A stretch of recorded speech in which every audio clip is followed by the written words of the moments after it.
At sunrise in Etosha, the whole herd moved on, except one premature calf left standing in a sea of gold grass.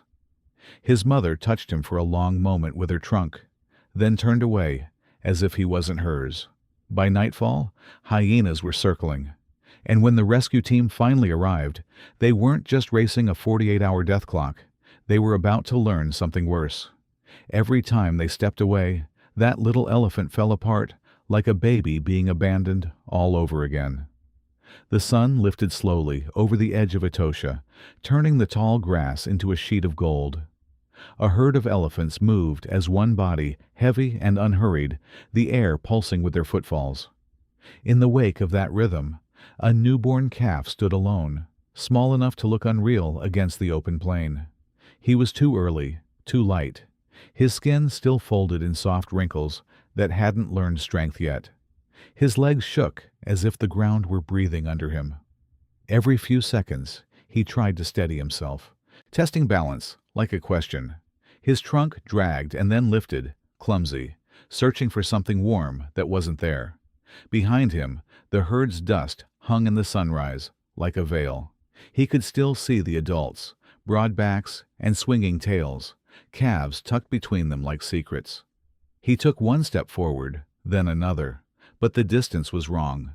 The herd was a river pulling away, and he was a pebble left on dry ground. His mother had stopped when he first tried to follow. She turned, not fully, just enough for her shadow to fall over him.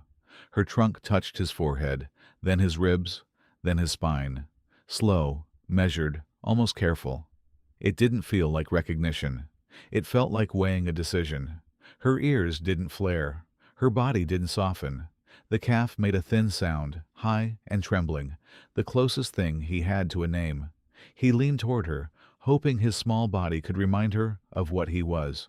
For a moment, she stood still, the world holding its breath with her.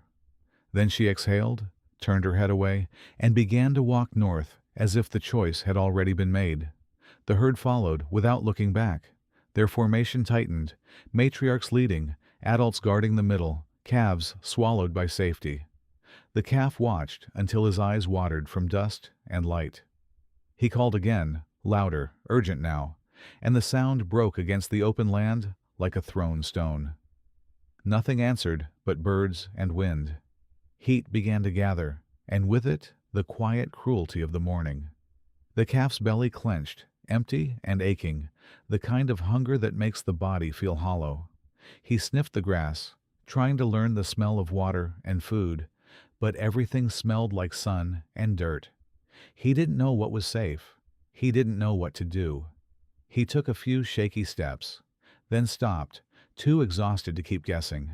His ears twitched at every rustle, every distant click of insects, every whisper in the grass.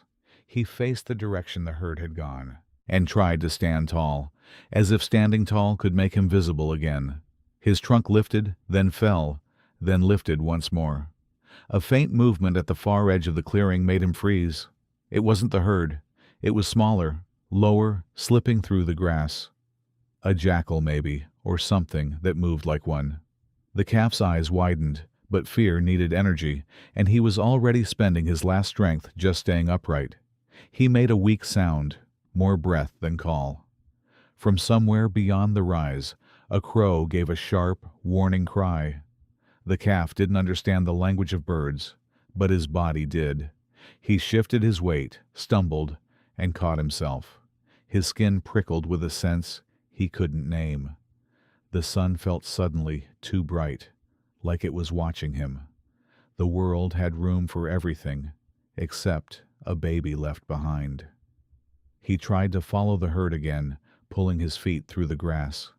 Each step took more than it should have, like the ground was thickening. He stopped, to rest, then forgot why he stopped, then remembered and cried out again. The sound came out broken. His throat was raw, his chest fluttering with shallow breaths that didn't fill him up. A strip of shade lay under a thorn bush nearby, and he edged toward it like it was a promise. He lowered his head, leaning into the brief coolness, letting the bush hide his small body from the open sky. For a minute, The world softened. The breeze found his ears. The dust settled. He could almost pretend the herd was still close. Then he noticed the marks in the sand, fresh, pressed deep, too wide to be his.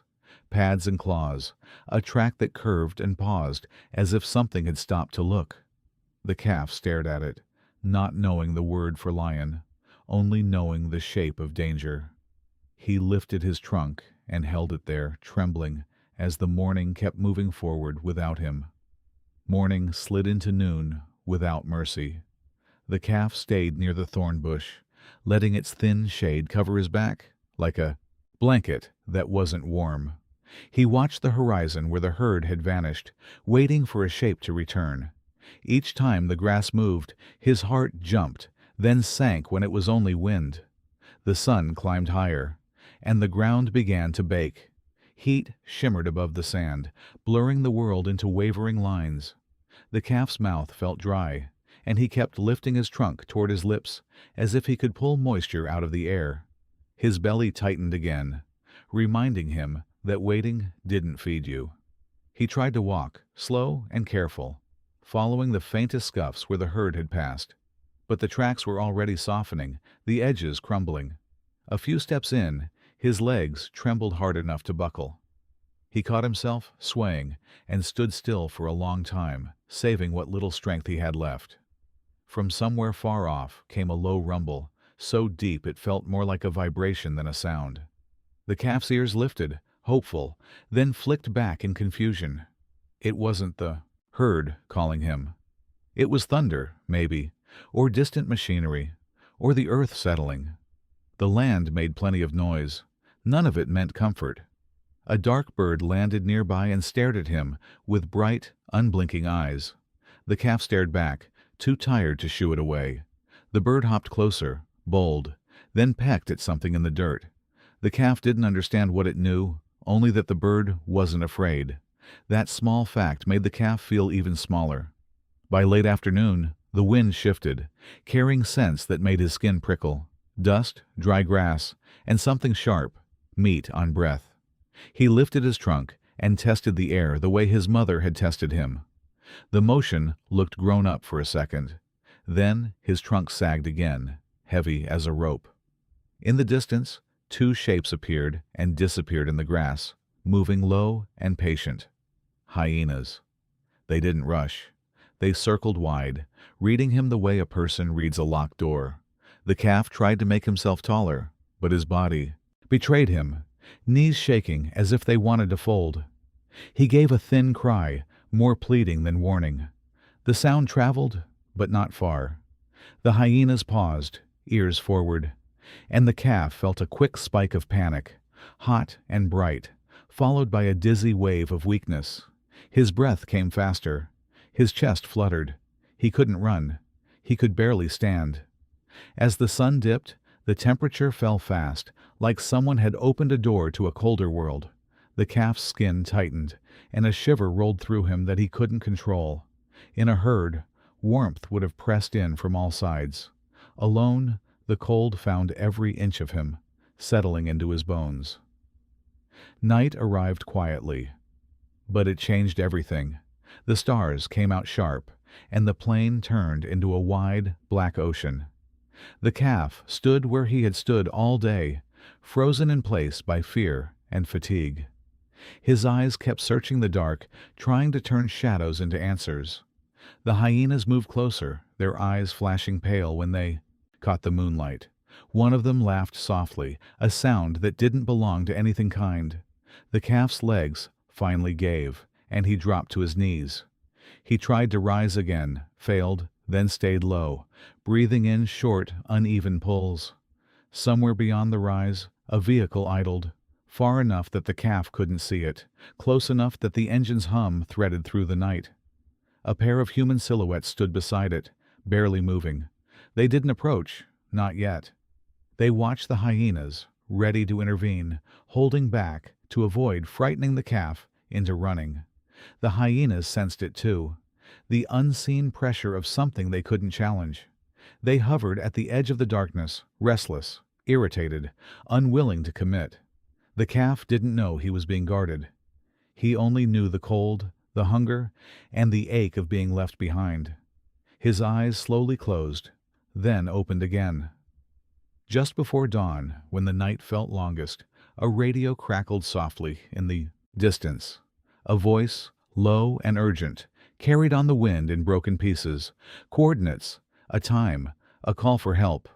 The calf lifted his head a fraction, not because he understood, but because somewhere inside him a stubborn thread still tugged toward life. Dawn returned in pale layers, washing the savannah in gray before it turned to gold. The calf was still there, curled near the thorn bush, his body stiff from the night's cold. He tried to stand, and managed only halfway, legs wobbling like reeds in a breeze. He stayed upright by sheer will, blinking slowly at the new day. His skin felt tight and dry, and his mouth tasted like dust. When he breathed, his ribs showed too clearly under the soft folds of newborn skin. The world smelled different now. Cooler air, damp soil, and the faint, metallic scent of the ranger truck far off. He didn't know what a truck was, only that something unfamiliar waited beyond the rise. The rangers kept their distance at first, moving with the caution of people who had learned what panic can do. A man stepped down from the vehicle and raised a hand, not to touch, but to show he wasn't a threat. Another knelt near the hood, watching the grass line where predators like to hide. They spoke quietly, their voices low enough to blend with morning wind. The calf turned his head toward them, slow, like the motion cost him. He didn't trumpet, he didn't run. He only stared, eyes wide and wet, as if he had already decided that nothing new could be trusted. When one ranger took a single step closer, the calf flinched, then stopped, too tired to keep flinching. His fear had burned down to ash. A handheld radio crackled, sharp in the quiet. The lead ranger spoke into it with the calm of someone trying not to hope too loudly. He gave coordinates, described the calf's size and condition, and then paused as if listening to an answer that mattered. The calf watched the man's mouth move, not understanding words, only sensing urgency in the air. The sun rose higher, warming the calf's back, but it didn't bring strength. His legs shook again, and he leaned into the thorn bush, letting it hold some of his weight. His trunk lifted and dropped, a weak pendulum. A soft sound escaped him, half whimper, half question, aimed at no one and everyone. Far away, beyond the flat shimmer of the plain, another life was beginning its morning. In a small anti-poaching outpost near the park boundary, a phone rang over a table scattered with maps and gear.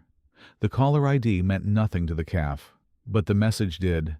A baby elephant was alone, likely rejected, and time was running out. Maya Brooks heard the words and went still, the way people do when something hits an old bruise. She had come to Namibia chasing stories that mattered, proof that this work saved more than headlines. She held a camera for a living, but she carried grief like a second heartbeat. When she reached for her jacket, her hands didn't shake. Her eyes did. Ethan Cole was already outside, checking battery packs and propellers on a compact drone. He spoke in short sentences, the language of someone who fixed problems under pressure. "How long?" he asked. "Where?" Then he nodded once, like the answer had flipped a switch. He loaded a thermal scanner and a field kit into the truck without ceremony. Jonas, the tracker, arrived last, silent as the dust he walked through. He crouched by the tire marks in the yard, reading them the way some men read weather. He listened to the ranger's report on speakerphone, then looked toward the horizon with narrowed eyes. "Predators will test him again tonight," he said, "if he makes it to tonight." Back on the plain, the calf's shadow shortened as the sun climbed. The rangers watched him for signs, anything. A stumble, a collapse, a sudden burst of panic. He swayed once and steadied, and one ranger's jaw tightened as if holding back the instinct to run in. Instead, they waited, guarding the edges, keeping the hyenas and jackals honest. When the truck at the outpost finally turned onto the rough track, dust blooming behind it, none of them spoke about what could happen if they were too late. The calf didn't see the truck. He only felt the day pressing down, and the emptiness inside him growing louder. Still, when a faint vibration reached the ground, distant engines, his ears lifted a fraction, as if his body remembered what hope felt like. The truck bounced over ruts and dry washouts, its tires chewing through sand like it was swallowing distance. Inside, the air was tight with focus. Maps on Ethan's lap, Jonas scanning the horizon, Maya staring out at the grass as if she could will the calf into view. None of them said the words they were all thinking. Please still be alive. From the calf's side of the world, the morning felt endless. He stood because lying down had become dangerous. Down meant cold, meant giving up, meant not. Getting back up. His legs trembled, but he kept them locked. Every so often he swayed and caught himself, and each time he did, it looked like a tiny victory. Nobody cheered. The rangers noticed the change first, how the calf's breaths were shorter, how his eyes blinked slower, how his trunk no longer searched the ground with curiosity. The lead ranger, a broad-shouldered man named Samuel, kept glancing at his watch and then at the sky. He'd seen animals die on schedule before. He hated that word, schedule. A gust of wind brought the scent of something big and alive. The calf lifted his trunk and froze, ears angled forward. Not the herd, not his mother. The smell was wrong for that. It carried oil and rubber and human sweat, and it made his instincts argue with his exhaustion. He didn't have energy to fear it properly, but his body tried anyway. Maya spotted him first, a small gray shape near a thorn bush, so still he looked like a rock until he moved his head. Her throat tightened hard enough to hurt. Ethan slowed the truck to a crawl, and Jonas raised a hand to keep them from rushing in. Slow, he warned. If he bolts, he won't last 10 steps. They stopped far back, letting the engine idle low. The calf watched them with huge, damp eyes. He didn't run. He didn't come forward. He simply stood there, as if he'd been placed in the world and forgotten. The distance between them felt like a rule, one they had to respect if they wanted him to survive. Maya stepped down first, empty hands visible, shoulders lowered. She spoke in a soft, steady stream, the kind of voice meant for frightened children and injured animals alike. The calf twitched at the sound, not understanding words, but hearing the shape of care. His ears flicked once, then settled. Ethan stayed near the truck, laying out gear with quiet efficiency, blankets, electrolyte solution, a portable heat pad. Dr. Lauren Park arrived in a second vehicle a minute later, dust-coated, and already pulling on gloves. She took one look at the calf's posture and the dryness around his eyes, and her expression tightened. He's hanging by a thread, she said. The calf's knees dipped, and for a second it looked like he might collapse. Maya stopped moving instantly, lowering herself to the ground to seem smaller, less like a threat. She kept talking anyway, a gentle sound filling the space where a herd should have been.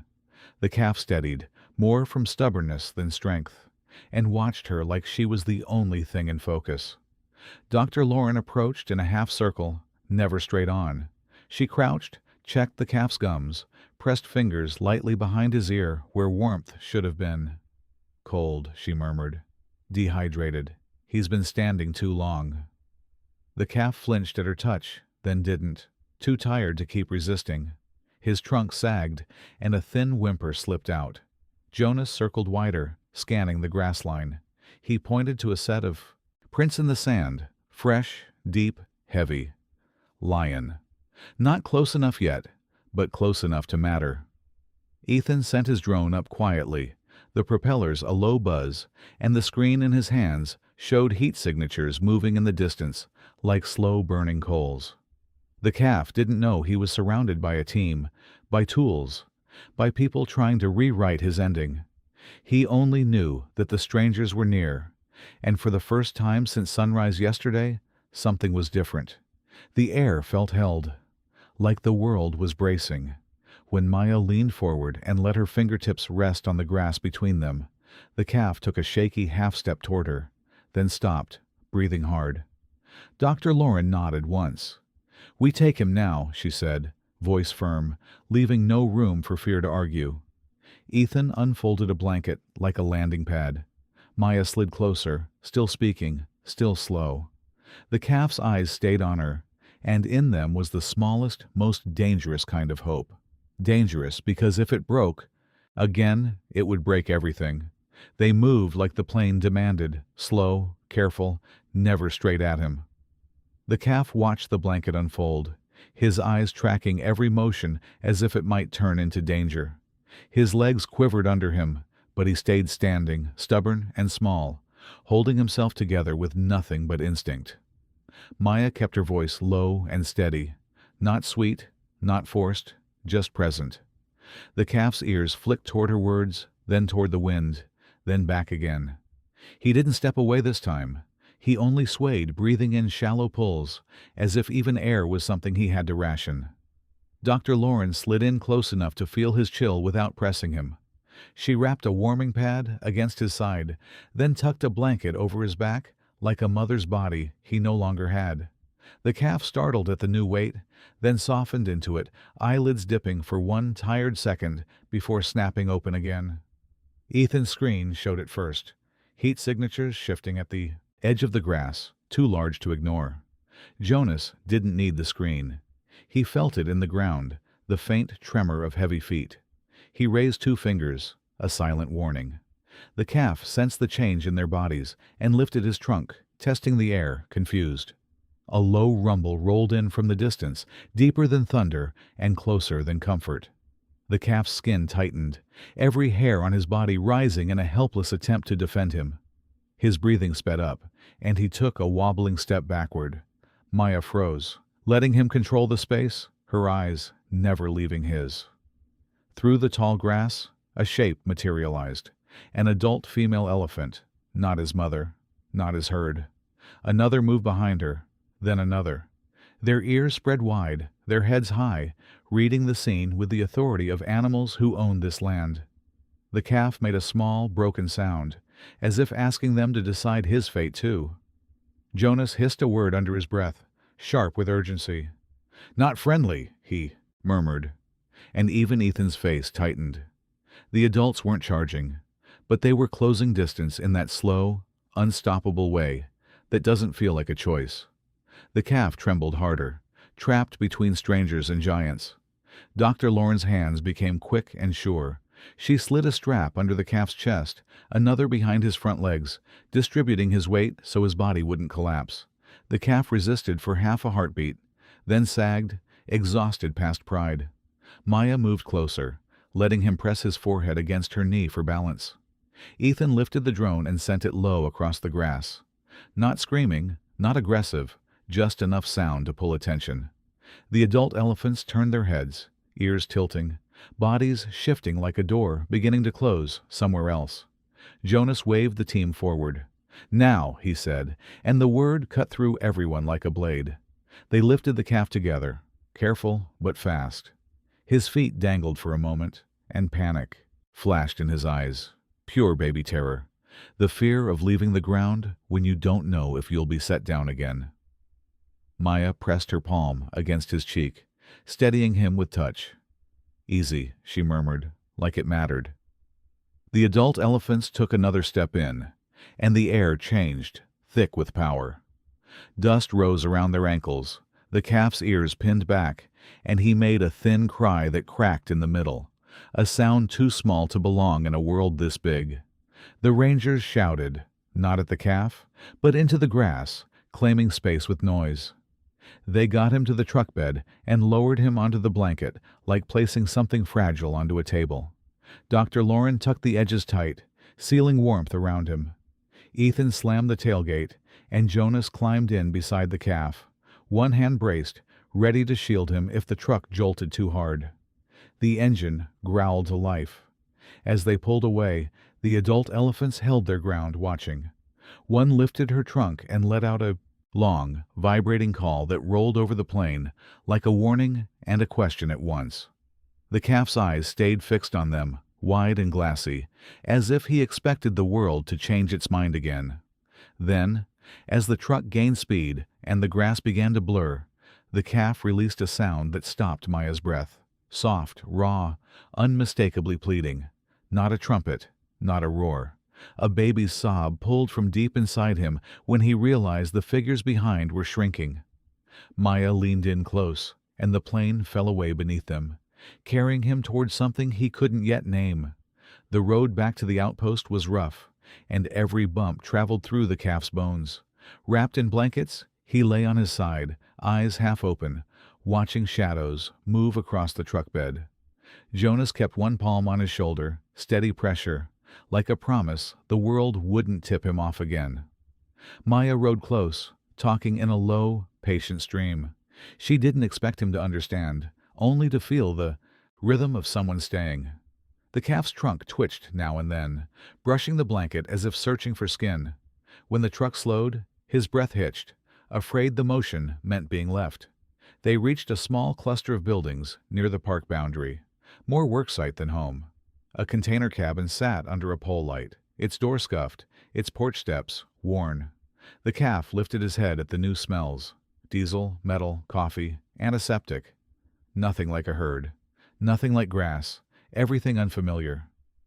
Dr. Lauren moved first, turning the cabin into a warm box. She set a heater low, laid down padded mats, and checked supplies like time was currency. Ethan hauled in a portable monitor and a thermal blanket. Maya carried the calf in with Jonas, and the calf went rigid, then limp, too tired to fight the change. Inside, the air held steady heat, and his shivering eased just enough to notice the quiet. He blinked at the hard walls, the square corners, the strange echo of his own breathing. His ears fluttered, unsure where sound should come from. He made a tiny, uncertain noise, and Maya answered instantly, soft as a lullaby.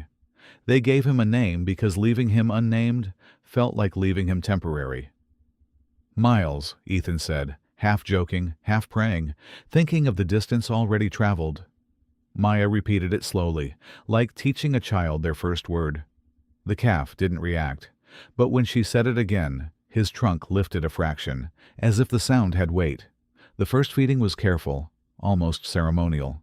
Dr. Lauren warmed electrolyte solution and tested the temperature on her wrist. Maya held the bottle, and the calf sniffed it, confused, then tried to suck with weak, desperate pulls. He took a little, then stopped, jaw trembling. His belly cramped, and his eyes squeezed shut. An hour later, his stomach turned on them. The calf's body tensed, and watery diarrhea followed, fast and frightening.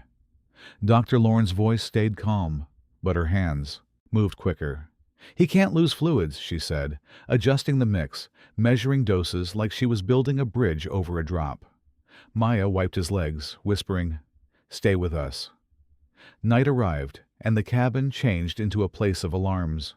A timer beeped every 30 minutes, then every hour, and nobody argued with it. Maya sat on the floor beside Miles, back against the wall, boots still on. Each time she tried to stand, he released a thin, panicked whimper. So she stayed, letting him press his cheek into her thigh. Near midnight, his temperature dipped again. The monitor chirped, small and sharp, and Ethan swore under his breath. Dr. Lauren wrapped the thermal blanket tighter and slid a warm pack under his chest. Miles's breathing turned shallow, his eyes rolling toward the ceiling, as if the lights were pulling him away. Maya's hand found his forehead and didn't leave. For a few minutes, it felt like the whole cabin was holding its breath with him. The calf's ears went still, his trunk slack, his body too quiet. Maya kept talking anyway, not begging, not dramatic, just steady presence. Jonas stood in the doorway like a guard, watching the dark outside as if he could keep death from crossing the threshold. Then Miles took a deeper breath, one full pull that lifted his ribs and filled his chest. The monitor steadied. Dr. Lauren exhaled like she'd been underwater. Maya's eyes burned, but she didn't cry loud. She only rested her forehead against his for a second, careful not to scare him with relief. Miles blinked once, slow and heavy. By early morning, he drank again, small sips, but real. His trunk curled weakly around the bottle as if instinct had finally found the right path. When Maya leaned back to stretch her legs, He followed her movement with his eyes and made a soft, needy sound. She returned instantly, and his breathing eased, as if her closeness had become part of his medicine. Outside, the sky lightened, and the hard night softened into a new day. Inside, Miles lay warmer than he had been in 2 sunrises, the worst of the shaking gone. Maya sat beside him in the quiet space between alarms, listening to his steady breaths. For the first time, the calf didn't look like a question, waiting for rejection. He looked like a beginning. A week passed in measured breaths and small wins. Miles could stand longer now, his knees less shaky, his eyes brighter in the mornings. He still slept close to Maya, close enough to feel her shift when she moved. The cabin had become his herd of 2 voices and warm hands, and he clung to it, like air. That morning began quietly, almost normal. Miles finished most of a bottle without fuss, then wandered a few steps across the mat, testing his weight like he was learning the world again. He brushed his trunk along the wall, curious about the hard edge, then leaned his forehead into Maya's knee as if checking she was still real. Outside, the radio on the counter cracked alive. In an instant, the way it always did when danger turned from rumor into location. Jonas was already reaching for his pack. Maya tried to keep her face calm, but Miles read bodies better than words. He lifted his head, ears tilting, watching them move with that sudden urgency. His trunk curled toward her sleeve, catching the fabric like a child grabbing a hand at a crowded store. The thin sound he made wasn't loud, but it carried fear. They told themselves it would be quick. 10 minutes, maybe 15. Dr. Lauren adjusted his heater, set the bottle within reach, and checked the latch on the small pen they'd built by the door. "He's safe here," she said, steady and practical. Maya nodded, but Miles only watched Maya, not the pen. When Maya stood to step outside, Miles changed. His calm snapped into a tight, trembling alertness. He pressed his body toward the doorway, placing himself between her and the open air, as if he could block leaving with his chest. His ears pinned back, and a soft, broken whimper rose from him like steam. Maya crouched, touching his cheek, speaking slowly. "I'm coming right back," she promised, even though promises didn't mean much to a calf who had been abandoned once already. Miles tried to follow her hand, instead of the words, trunk reaching, searching for contact, like it was the only map he trusted. The moment she slipped outside and the door began to close, the pen might as well have disappeared. Miles surged forward, awkward, desperate, bumping the gate with his shoulder. The latch held. He shoved again, then pressed his forehead to the metal as if trying to melt through it with will alone. He didn't scream. He did something worse. He went quiet for 2 heartbeats, then let out a thin, trembling sob that sounded too human to be comfortable. He slid down to his knees and folded himself at the base of the door, blocking it with his whole small body. The bottle sat untouched, cooling in the corner. On the cabin's security camera, Ethan saw it while he was already halfway to the truck. Miles's trunk probed under the door gap, sweeping the air like a blind hand. He found nothing but dust and cold metal. His ears fluttered, and he made those soft, pleading noises again, not calling the herd, calling the one person who had stayed. Maya heard him through the door, and it hit her like a physical thing. She paused outside, keys in hand, fighting the instinct to rush back in and scoop him up. Jonas's voice stayed firm, not cruel, just urgent. "People are setting traps," he said. "If we don't cut them now, more babies die later." Miles tried again. He pushed himself upright, legs wobbling, and when the door opened a crack for Maya to pass, he lunged at the space like it was escape. His feet slid on the mat, and he toppled forward, catching himself with his knees, then struggling to stand. He kept moving anyway, stubborn as grief. The air outside carried a different warning now, low, distant, a sound like a throat clearing in the dark. Jonas froze and looked toward the grass line. "Lions," he said, quiet but sharp. The outpost lights felt suddenly small. Miles didn't understand the word, but he felt the tension, and his body pressed closer to the doorway. Maya couldn't leave him like that. She knelt beside him at the threshold, fingers on his forehead, and Miles leaned into her touch so hard his whole body shook.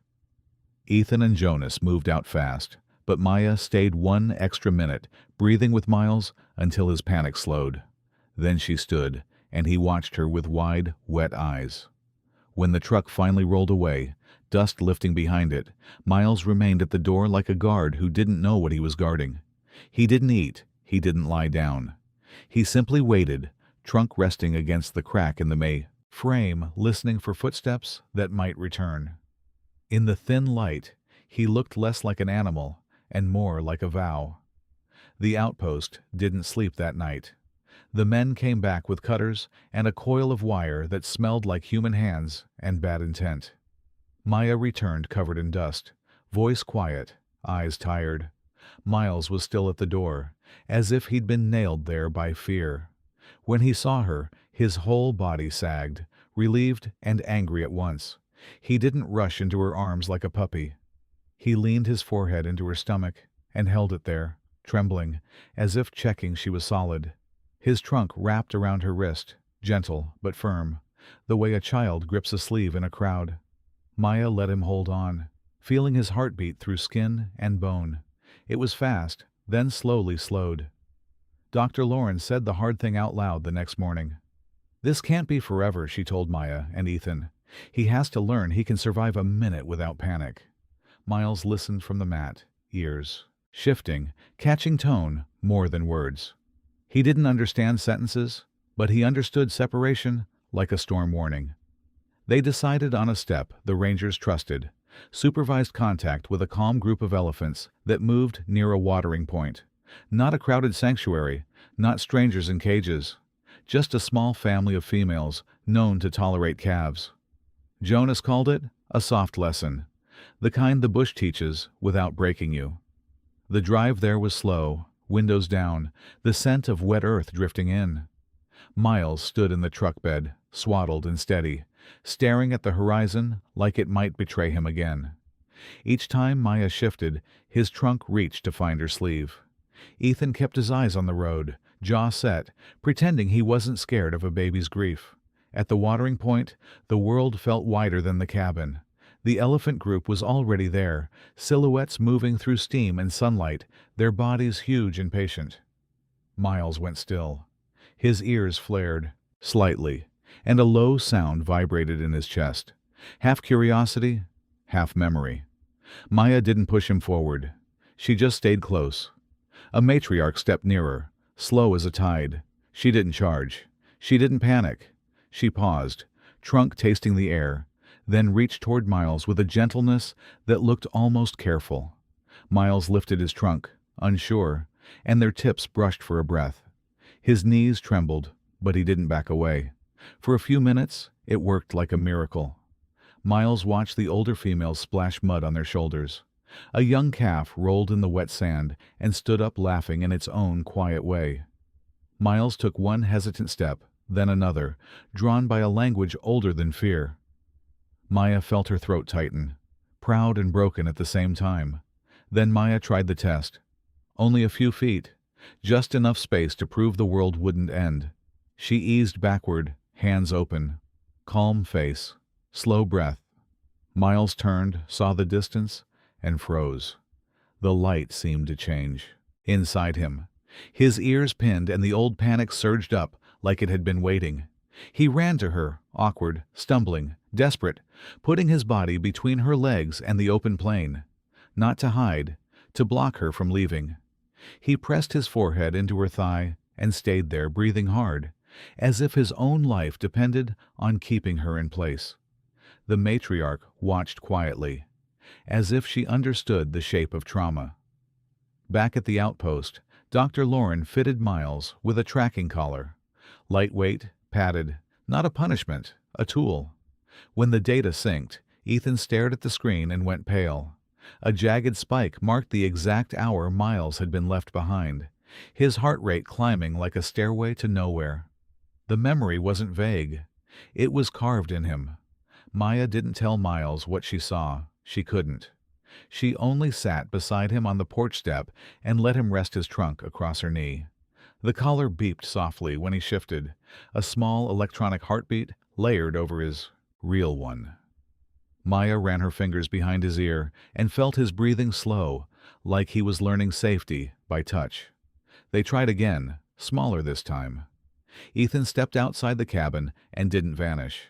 He stood where Miles could see him, then took one step farther, then stopped. Miles tensed, watching, ready to crumble. Maya stayed seated, calm as stone. She didn't grab him. She didn't chase the fear. She waited. Miles made a small sound and started toward Ethan, then hesitated, eyes flicking back to Maya. For the first time, he didn't collapse at the door.